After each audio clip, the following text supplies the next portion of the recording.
नहमदुहु व नुसल्ली व नुसल्लिमु अला रसूलिहिल करीम। अम्मा बाद, बिस्मिल्लाहिर रहमानिर रहीम। बाबु फ़ज़लिल फ़ुक़रा व मा कान मिन ऐशिन नबी सल्लल्लाहु अलैहि वसल्लम।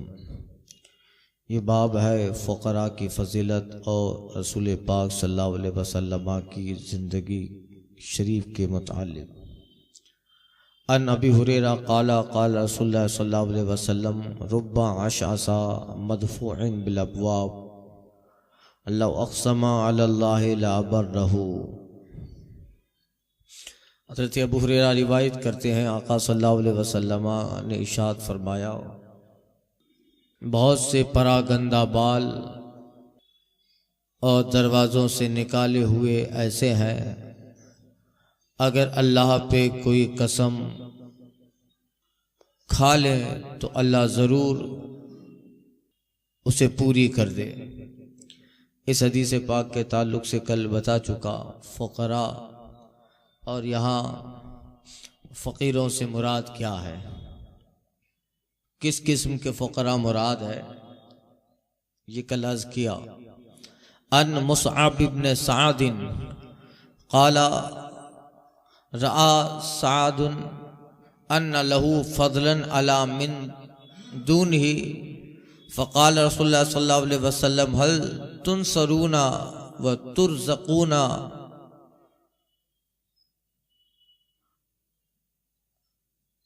अला बिज़ुअफ़ाइकुम, रवाहुल बुखारी। हज़रत मुसअब बिन साद रज़ी अल्लाह ताला अन्हु से रिवायत है। मुसअब बिन साद बिन अबी वक्कास, ये साद बिन अबी वक्कास के लड़के हज़रत अबिल वक्कास के लड़के साद और साद के लड़के मुसअब। मुसअब बिन साद अम्र बिन साद का भाई के भाई। अम्र बिन साद का नाम तो सुना है, करबला में इमाम अली मकाम के खिलाफ यजीदियों के लश्कर में था। अम्र बिन साद वो बदबख्त था। ये ताबई हैं। मुसअब बिन साद बिन अबिल वक्कास, तो ये ताबई है और अपने वालिद हज़रत साद बिन अबी वक्कास और हज़रत अली, हज़रत अब्दुल्ला बिन उमर और हज़रत तलहा, इन सहाबा से मुलाकात की है। और हिजरी 103 में इनकी वफ़ात है। वाक़या करबला के बाद कई साल बाद हिजरी 60 में वाक़या करबला है। खैर, तो हज़रत मुसअब बिन साद बिन अबी वक्कास रज़ी अल्लाह ताला अन्हु रिवायत करते हैं और फरमाते हैं कि हज़रत साद ने यह समझा कि उन्हें अपने से नीचों पर बुजुर्गी है,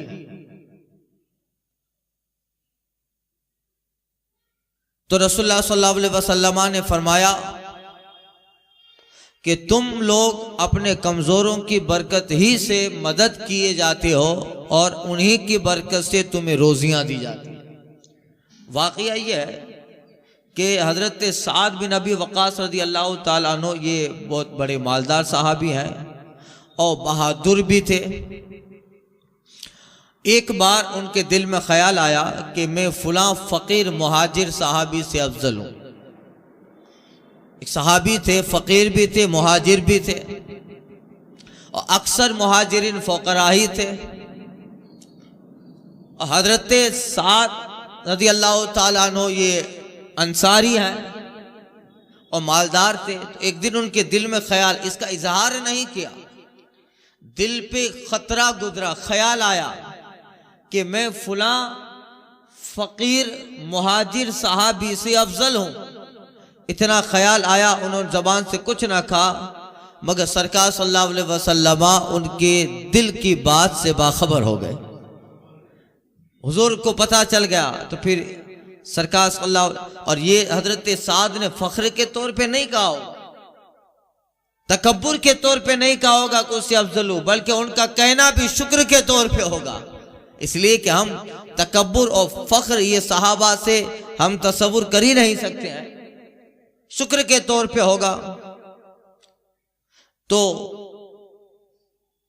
सरकार सल्लल्लाहु अलैहि वसल्लम ने इरशाद फरमाया कि साथ तुम्हें जो मदद दी जाती है और तुरज़क़ूना, और तुम्हें जो रिस्क दिया जाता है, ये रिस्क उन्हीं लोगों के सदक़े में होता है जो फकीर है, तुम्हारे मातहत है, उन्हीं की वजह से तुम्हें रोजियां दी जाती है।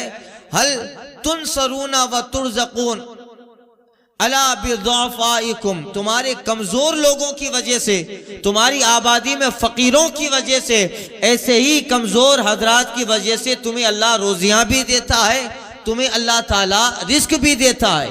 इसलिए कि तुम्हारे पास दौलत है, सखावत का ताल्लुक ये दौलत से, शुजात का ताल्लुक कुव्वत और ताकत से है, और फतेह का ताल्लुक तुम्हारी बहादुरी से है, मगर तुम्हें अल्लाह ताला ये सब कुछ भी इन फुकरा के तवस्सुत ही से अता करता।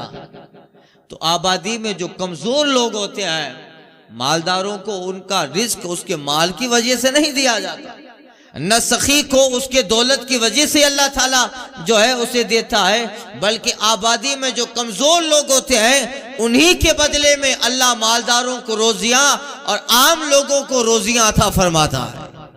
तो हुजूर क्या फरमाते हैं, हल तुनसरूना व तुरज़क़ूना अला बिज़ुअफ़ाइकुम, तुम्हारे अंदर जो कमजोर लोग हैं, उन कमजोर और तुम्हारे मातहत हैं, जो तुम्हारे नीचे हैं, उन्हीं की वजह से रोजियां मिलती हैं। इसकी तशरीह एक हदीस में यूं उलमा फरमाते हैं कि तुम्हारे जो तहत हैं, एक घर का जिम्मेदार है, मसलन मिसाल के तौर पर एक कमाने वाला है, घर के अंदर खाने वाले काफी अफराद हैं, उसकी 4 बहनें भी हैं, उसके माँ बाप भी हैं, उसकी औलाद भी है, मगर एक ही ऐसा जिम्मेदार है जो कमा रहा है। तो अब कुदरत इलाही है, तक़सीम इलाही है कि अगर एक आदमी जब खाने वाला तन्हा होगा तो अल्लाह उसी के बराबर रोजियां देगा, उसी बराबर रिस्क देगा, मगर ये एक जिम्मेदार कमाने वाला है और खाने वाले कई लोग हैं, तो अल्लाह ताला उन तमाम के बराबर का रिस्क देता, उन तमाम के। अगर अकेला होता, तक़सीम इलाही बोल रहा हूं, अकेला होता तो 100 रुपया कमाता, इसलिए कि वो 100 से उसका गुजारा हो सकता, मगर उसके नीचे जिनकी कफालत ये कर रहा है 8 लोग और हैं, तो फिर ये 900 रुपया कमा रहा। कितना कमा रहा है? 900 रुपया। उलमा कहते हैं, आला हजरत सरकार ने भी एक फतवा में इस तरह का जिक्र आया फरमाया, और सूफिया लिखते हैं कि कभी ये ख्याल ना करे कि मैं अपनी वजह से जो है 900 रुपया कमा रहा हूं, तू एक होता तो अल्लाह ताला तुझे 100 ही देता, मगर तेरे तहत 8 लोगों की जिम्मेदारियां और है, अल्लाह ने कफील तुझे बनाया है, रिस्क उनका तेरे तवज्जो से देता है, कमाने वाला तू है, मगर तेरे हाथ में जो आता है रिस्क उन्हीं का होता है, उन्हीं लोगों की रोजियां है। फिर लोग जो है, अब उसकी 4 बहनों की जब शादी हो गई, अब वो अपने मैके चली गई, तो फिर रिस्क कम भी हो जाता है, इसलिए कि अब उनकी जिम्मेदारियां किसी और पे आ गई, तुम फारिग हो गए। तो रोजियां हमारे मातहत के लिए दी जाती है। एक बड़ा जो होगा वो तो जिम्मेदार होगा, वो सिर्फ देगा कमा के, मगर जो अल्लाह देता है ये नीचे तबके वाले लोगों का हिस्सा दे रहा।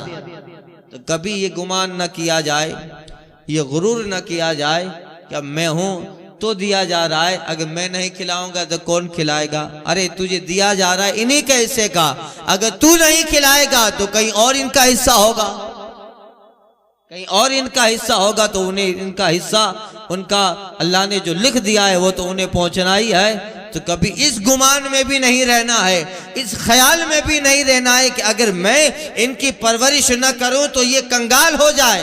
नहीं नहीं, इनका जो रिस्क लिखा है वो मिलेगा। हाँ, अल्लाह ने जिसका जिम्मेदार अभी तुझे बनाया है, कफील तुझे बनाया है। तो यही हदीस पाक का मफ़हूम है, हमारे मातहतों की वजह से हमें रोजियां दी जाती हैं, हमारे निचले लोगों की वजह से हमें रिस्क दिया जाता है, लिहाजा उन्हें हकीर नहीं समझना चाहिए। हम जो खुर्रम है वो उन्हीं की वजह से, हम जो बड़े पड़े हैं ये उन्हीं की वजह से हैं। अगर ये न रहे तो रिस्क न रहे। इसी तरह अल्लाह ने तकसीम कर दिया है। हदीस पाक का मफहूम है, तुम्हारे आमाल के मुताबिक बारिश होती है, हमारे आमाल के मुताबिक बारिश होती है। अब हमारे आमाल तो ऐसे है नहीं कि हम पे मूसलाधार बारिश आए, है हमारे आमाल। आबादी 15 लाख की आबादी है, 15 लाख की आबादी में आप ढूंढो तो कितने लोग हैं जो 5 वक्ता नमाज के पाबंद हैं। आबादी के एतबार से मस्जिद में जगह नहीं रहनी चाहिए 5 वक्ता नमाज के लिए, इसलिए कि जिस कदर मुस्लिम आबादी है उसका हिसाब लगाते हुए मस्जिद में जगह ही नहीं होनी चाहिए आबादी के एतबार से। मगर पूरी आबादी में कितने लोग हैं जो 5 वक्ता नमाज के आदी हैं, पढ़ते हैं? नहीं, आमाल से रिश्ता नहीं। और आमाल तो नहीं करते, ये तो जाने दीजिए गुनाहों में के दलदल में फंसे हैं, ये अलग बवाल है। तो फिर हमारे आमाल ऐसे हैं कि बारिश अता की जाए हमें? अरे हमारे आमाल तो ऐसे हैं कि अल्लाह ताला अगर चाहे तो अजाब आ जाए, बिजलियां कूद जाए हमारे जिस्मों पर, हमारे ऊपर अजाब इलाही नाजिल हो जाए, ऐसे हमारे आमाल है। ये जाए कि हमारे आमाल से बारिश हो। किसी ने कहा था, रोज उमड़ के आते हैं बादल मेरे छत पे इकबाल। ये दूसरे इकबाल है, डॉक्टर इकबाल नहीं। रोज उमड़ के आते हैं बादल मेरे छत पे इकबाल, मेरे शहर के आमाल उन्हें बरसने नहीं देते। मेरे शहर के आमाल उन्हें बरस। तो फिर आप कहोगे ये बारिश कैसी आती है? तो सूफिया फरमाते हैं ये बारिश हमारा हिस्सा नहीं है, ये दरख्त और जानवरों का हिस्सा है। ये दरख्तों का और जानवरों का हिस्सा है जिससे हम लोग भी फायदा उठा लेते हैं। तो हमारे मातहत के लिए अल्लाह ताला ने जो रखा है उसका हिस्सा हमें भी मिल जाता है। हमें रोजियां भी हमारे मातहत के लिए ही मिलती है। इसलिए कभी इस पे घमंड ना आए, कभी इस पे तकब्बुर ना आए कि मैं खिला रहा हूं। ये जहां मैं खिलाने वाला आता है, फिर एक दिन आता है कि लाइफ का टर्निंग पॉइंट आ जाता है, अब उसे कोई और खिला रहा है, अब उसे कोई और खिला रहा है। तो कभी भी ये बात दिमाग में नहीं आनी चाहिए, जो अल्लाह दे रहा है किसी और का हिस्सा है। तुम्हें तो टेम्परेरी जिम्मेदार बनाया, कफील बनाया है, तेरे ऊपर उनकी किफालत रखी है। रिज्क तो उन्हीं का दिया जाता है जिनका अल्लाह ने लिख दिया। तो यही है। इसलिए हजरत साद के दिल में यह ख्याल आया कि मैं फुला से अफजल हूं। फुला मुहाजिर फकीर साहबी थे। तो फिर सरकार सल्लल्लाहु अलैहि वसल्लम ने यह फरमाया, हल तुम सरून, जो तुम मदद किए जाते हो, और तुरज़क़ून, जो तुम्हें रिस्क दिया जाता है, बी ज़ौफ़ाइकुम, तुम्हारी आबादी, तुम्हारे घर के कमजोर लोगों की वजह से अल्लाह तुम्हें रिस्क देता है। तो यही है। अगर इस फलसफे को कोई हदीस की जबान में समझ ले तो यकीनन उसके लिए एक हदीस बहुत बड़ी काफी है। सुनिए, अन उसामा बिन ज़ैद क़ाल क़ाल रसूलुल्लाह सल्लल्लाहु अलैहि वसल्लम क़ुमतु अला बाबिल जन्ना फ़कान आम्मतुम मन दख़लहल मसाकीन व सहाबुल जद्दे महबूसूना गैर अन असहाबन नार क़द उमिरा बिहिम इलन नार व क़ुमतु अला बाबिन नार फ़इज़ा आम्मतुम मन दख़ला अन्निसा मुत्तफ़क़ अलैह। हज़रत उसामा बिन ज़ैद रज़ियल्लाहु ताला अन्हु रिवायत करते हैं, हज़रत ज़ैद बिन हारिसा के लड़के उसामा बिन ज़ैद। अब इनका नाम तो मशहूर है, उसामा बिन ज़ैद खां। सरकार सल्लल्लाहु अलैहि वसल्लम के मुतबन्नी बेटे थे, मुंह बोले बेटे हजरत उसामा। हुजूर के मुंह बोले बेटे। और कुरान मजीद में कई एक जगह आयत का नुज़ूल इनमें इनके ताल्लुक से शान नुज़ूल है। हजरत उसामा बिन ज़ैद गुलाम के बेटे हैं और इनके वालिद हजरत ज़ैद। ये ज़ैद ही एक तन्हा ऐसे सहाबी हैं जिनका इनके नाम के साथ कुरान में जिक्र है, इनके नाम के साथ। बाकी हजरत अबू बकर सिद्दीक के ताल्लुक से कुरान में आयतें हैं, फारूक आदम, उस्मान गनी, मौला, मगर उनका नाम नहीं है कि सिद्दीक व अबू बकर व उस्मान नाम आया है। किसी सहाबी का नाम के साथ जिक्र ने। तन्हा हजरत ज़ैद वो सहाबी हैं जिनका अल्लाह ने कुरान में नाम जिक्र किया। फलम्मा क़ज़ा ज़ैदुन मिन्हा वतरन ज़व्वजना। और जब ज़ैद हजरत ज़ैनब से फारिग हो चुके तो महबूब हमने आपका निकाह उनसे करवा दिया। हजरत ज़ैद के निकाह में ज़ैनब बिन्त जहश थी, अब्दुल्ला बिन जहश की बहन, वाक़या मशहूर है। तो हजरत ज़ैद तो गरीब थे, उनको निकाह करना था, उन्हें सुनिएगा, उन्हें निकाह करना था, गरीब थे। और हजरत अब्दुल्ला बिन जहश ये हुजूर के जो है रिश्ते में भी है, उनकी बहन थी हजरत ज़ैनब बिन्त जहश। तो हजरत ज़ैद के लिए सरकार ने ज़ैद से फरमाया, जाओ अब्दुल्ला बिन जहश से कहो तुम्हारी कि वो अपनी बहन का निकाह तुमसे कर दे। अब ये कमजोर, गरीब और हजरत अब्दुल्ला बिन जहश उनकी बहन, ये थोड़े कैपेबल थे, सक्षम थे माली एतबार से। तो जब ये रिश्ता हजरत अब्दुल्ला बिन जहश तक पहुंचा और हजरत ज़ैनब को खबर हुई तो थोड़ा तवक्कुफ किया, तरद्दुद किया, का इनसे निकाह, पोजीशन का थोड़ा ख्याल था। मगर चूंकि हुजूर ने भेजा है, इससे पहले कि रसूल पाक सल्लल्लाहु अलैहि वसल्लम ने हजरत ज़ैद के लिए जनाब ज़ैनब का इंतखाब किया, इससे पहले कि वक्त गुजर जाए और कुछ हालात ऐसे हो जाए कि हजरत ज़ैनब इस रिश्ते से इनकार कर दें, फौरन कुरान की आयत करीमा नाजिल होती है और हुजूर ने फरमाया, मेरा रब कहता है कि अल्लाह उसका रसूल जो तुम्हें हुक्म दे दे उसे मान लो, हो सकता है कि बाद में उसी में तुम्हारे लिए भलाइयां हो, तुम उसमें तरद्दुद न करो। जो अल्लाह उसका रसूल कह दे, शायद अभी तुम्हारे दिमाग में ना आए कि इसमें बेहतरी नहीं है, मगर जो अल्लाह उसका रसूल कह दे उसी में तुम्हारे लिए भलाई है। इतना कहना था।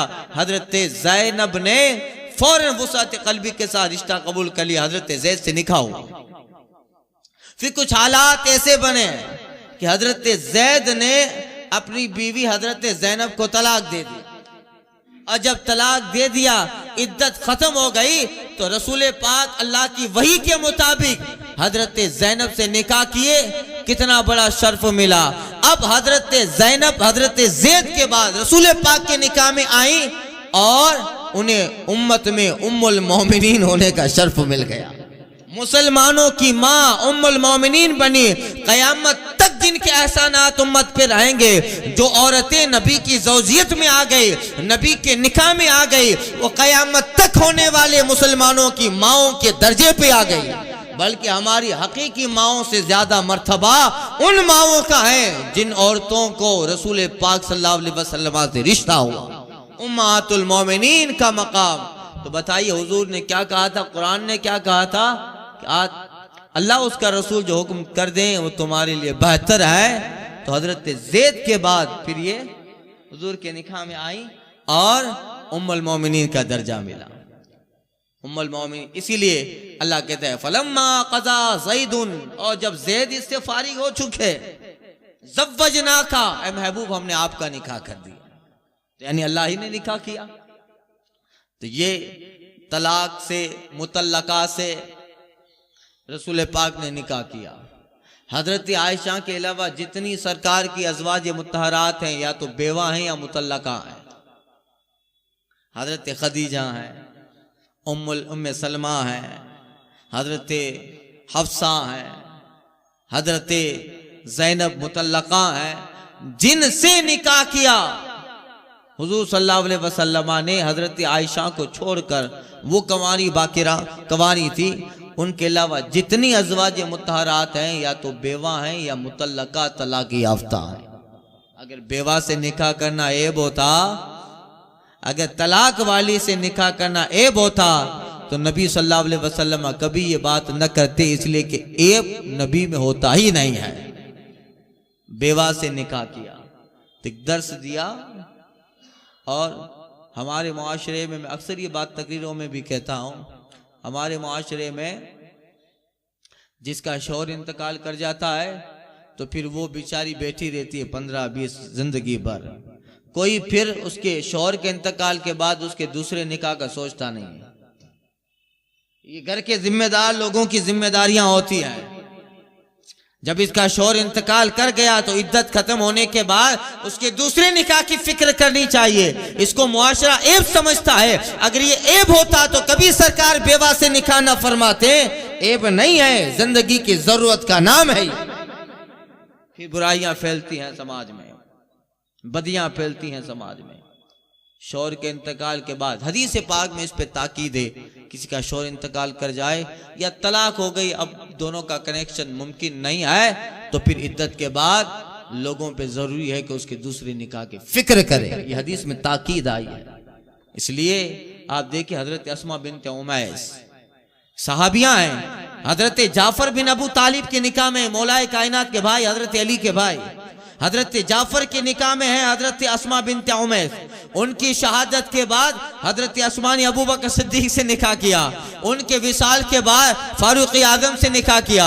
फिर हजरत अस्मा बिन्त उमैस ने हजरत मौलाए कायनात से निकाह किया। यहाँ तक कि अबू बकर सिद्दीक के बेटे हजरत मोहम्मद बिन अबू बकर जो है ये हजरत अस्मा ही से पैदा हुए। बताइए कितने लोगों से निकाह किया। उनके शौहर इंतकाल करते गए हजरत जाफर, हजरत अबू बकर, हजरत उमर, मौलाए कायनात और भी 2-3 सहाब से निकाह फरमाया। वो खुद कहती थी मैं खुश नसीब हूँ, इतने सारे सहाबा और इतने सारी बड़ी शख्सियतों से मुझे ज़ौजियत का शर्फ मिल गया। तो ये अगर ऐब होता तो सहाबा सहाबियात करते नहीं करते। यही है। खैर, ओसामा बिन जैद के ताल्लुक से बात निकली। ओसामा बिन जैद से रिवायत कहते हैं सरकार सल्लल्लाहु अलैहि वसल्लम फरमाते कुम्तु अला बाबिल जन्ना, मैं जन्नत के दरवाजे पर खड़ा हुआ। अब सरकार सल्लल्लाहु अलैहि वसल्लम को एक मेराज तो जिस्मानी हुई है, जब आप बनफ्ते नफीस जन्नत में तशरीफ ले गए, और कुछ मेराज रसूल पाक की मनामी है, इल्हामी है कि ख्वाब में हुजूर ने सारे मनाजिर देखे, वो भी हकीकत पे मबनी है, इसलिए कि नबी का ख्वाब हकीकत ही हुआ करता। तो ये ख्वाब कहने के लिए है, उसका ताल्लुक हकीकत से। सरकार से कहते हैं कि मैं जन्नत के दरवाजे पर खड़ा हुआ। क्या हुआ? फ़कान आम्मतुम मन दखलहल मसाकीन, हुजूर कहते तो वहां दाखिल होने वाले अक्सर लोग मिस्कीन थे। जन्नत में दाखिल होने वाले अक्सर लोग मिस्कीन, गरीब किस्म के लोग, मजदूर किस्म के लोग वहीं जन्नत में दाखिल होने वाले थे। फिर हुजूर कहते हैं कि वासहाबुल हद्दे महबूसूना गैर अन अस्हाबन नार कद उमिरा बिहिम इलन नार। हुजूर कहते हैं कि जब मैं जन्नत के दरवाजे पे खड़ा हुआ तो वहां दाखिल होने वाले उमूमन मसाकिन लोग थे और मालदार वहां रोके हुए थे, उनको रोका गया था। मालदार वहां रोके हुए थे सिवाय इसके कि आग वालों को आग की तरफ जाने का हुक्म दिया गया था। यानी जो काफिर मालदार थे उनका तो हिसाब नहीं था, उन्हें तो जहन्नम में जाने का हुक्म दिया गया। अबू जहल, अबू लहब, फिरऔन, शद्दाद, हामान, कारून, ये मालदार जो मालदार कुफ्फार थे उनको तो अंदर जाने का हुक्म दिया गया। मुसलमान जो मालदार थे वो रोके हुए थे, ठहरे रहो। यहाँ मुराद मुसलमान मालदारों में वो नहीं है, वो मुसलमान मालदार जिनका हिसाब ही नहीं होना है, जैसे हजरत सुलेमान अलैहिस्सलाम, हजरत उस्मान गनी, ये तो पहले चले गए। उमूमी तौर पे जो मालदार हैं उनका जिक्र है। हुजूर कहते हैं कि देखा सिवाय इसके कि मालदार रोके हुए थे, सिवाय इसके कि आग वालों को आग की तरफ भेजने का हुक्म था, और मैंने आग के दरवाजे पे खड़ा हुआ। फिर सरकार सल्लल्लाहु अलैहि वसल्लम जहन्नम के दरवाजे पे खड़े हुए। आका फरमाते फैदा आमतुम मन दखलहन निसा, तो मैंने देखा कि जहन्नम में ज्यादा जाने वाली औरतें ही थी, ज्यादा जाने वाली औरतें ही थी। लानो तान ज्यादा करती हैं और शौहरों की नाफरमानियां ज्यादा करती हैं। सरकार सल्लल्लाहु अलैहि वसल्लम एक दिन ईद की नमाज पढ़ाने के लिए सुबह निकले तो कुछ औरतों को दरवाजे पे बैठे देखा, ये भी मिशकात शरीफ में है। औरतों को देखा दरवाजे पर बैठी है और एक दूसरे की गीबत कर रही हैं।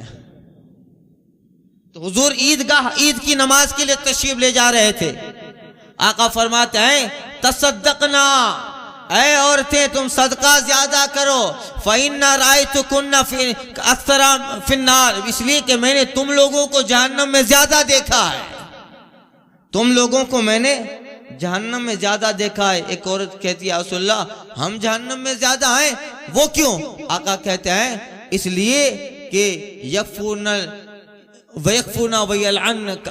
यलअन्ना कसीरा, इसलिए तुम शोहरों की नाफरमानी ज्यादा करती हो और लानो तान ज्यादा करती रहती हो, नाफरमानी ज्यादा करती हो। फरमा बरदार इल्ला माशाअल्लाह चंद, मगर नाफरमान आप कितना ही अच्छा दें, हुजूर ने फरमाया है आप कितना ही अच्छा रखें, आखिर में बीवी यही कहेगी वमा रायतुल फरहता फी हाज़ल बैत, मैंने तो इस घर में खुशी देखी ही नहीं है। हुजूर का फरमान है, ये हदीस का फरमान है, आप कितना ही बेहतर रखो। इस सब की बात नहीं है, जो अच्छे हैं वो तो अच्छे हैं, इसमें उन्हीं लोगों को दाखिल समझना जो इस किस्म के हैं, वरना फिर ये हमारी तफसीर जो है बहुत सारी स्पीकर पे जाती है। मालेगांव महाराष्ट्र कहाँ लोग ये सुनते हैं बयान, जामनगर में स्पीकर लगे हैं, यहाँ सुनते, फिर माए बहनें कुछ और समझ लें,